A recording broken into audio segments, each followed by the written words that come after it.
ओशो के विचार, दुनिया में सबसे खूबसूरत चीज आजादी होती है। एक आजाद इंसान ही अपनी जिंदगी को कैसे चलाना है खुद तय कर सकता है।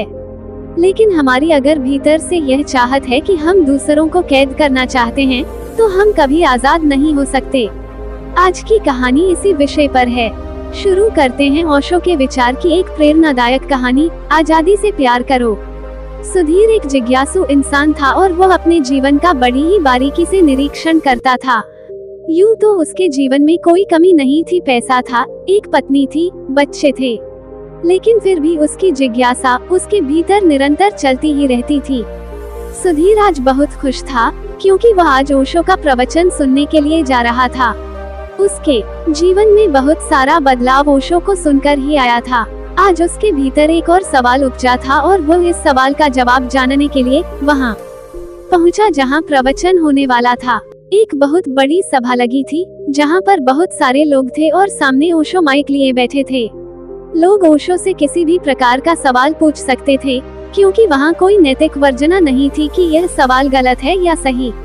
व्यक्ति ईमानदारी से वही सवाल पूछा करते थे जो उनके मन में उठते थे, बिना किसी मिलावट के।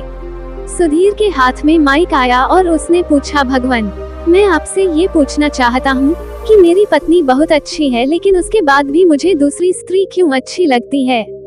इसका क्या कारण है? कई बार मुझे आत्मग्लानि महसूस होती है, मैं ऐसा सोच भी कैसे सकता हूँ, पर जब मैं ईमानदारी से अपना सामना करता हूँ तब मैं यही पता हूँ कि मुझे कोई और स्त्री अपनी पत्नी के सामने अच्छी लगती है।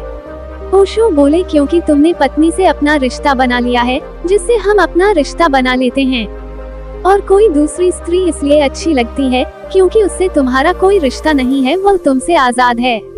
असल में हर व्यक्ति को आजादी से प्यार होता है। सच बताऊं तो तुम्हें वह स्त्री भी अच्छी नहीं लगती। यदि तुम उस स्त्री से आगे चलकर शादी कर लो तो तुम्हें कोई और अन्य स्त्री अच्छी लगने लगेगी। इसका सीधा सा मतलब यही है, जो चीज दूर होती है वही हमें खास लगती है, और जब उस खास चीज को हम अपने पास ले आते हैं वो हमारे लिए मामूली हो जाती है। ओशो फिर बोले, ना तुम्हारी पत्नी खास है, ना वह दूसरी स्त्री खास है, ना तुम खुद ही खास हो। कोई भी इधर खास नहीं है, बस सबको ये भ्रम होता है कि दूसरे में ऐसा कुछ रहस्य है जो कि उसे खास बना रहा है। सुधीर बोला, हाँ भगवान, आप सत्य ही रहते हो, पर यह सब जानने के बाद भी हमारा भ्रम दूर नहीं होता और हमारा मन हमेशा किसी दूसरे व्यक्ति की ओर झुक जाता है। ओशो बोले, जब तुम्हारा मन किसी भी व्यक्ति या चीज की तरफ झुकने लगे तो तुम्हें खुद से यही कहना है कि मुझे किसी से प्यार नहीं है, असल में मुझे आजादी से प्यार है। पर मुझे अंदर से महसूस नहीं हो रहा है कि मुझे आजादी से प्यार है, और वह इसलिए महसूस नहीं हो रहा है क्योंकि आजादी बहुत महंगी है, उसकी कीमत चुकानी पड़ती है। और जैसे ही मैं उसकी कीमत को चुकाने के बारे में सोचता हूँ, हर बार मेरा अहंकार टूटता है, और अपने अहंकार यानी अपने मैं को बचाने के लिए मैं बार बार यही करता हूँ। बस बार बार खुद को यही समझाते जाओ और एक दिन तुम खुद ही समझ लोगे कि सब कुछ व्यर्थ ही है।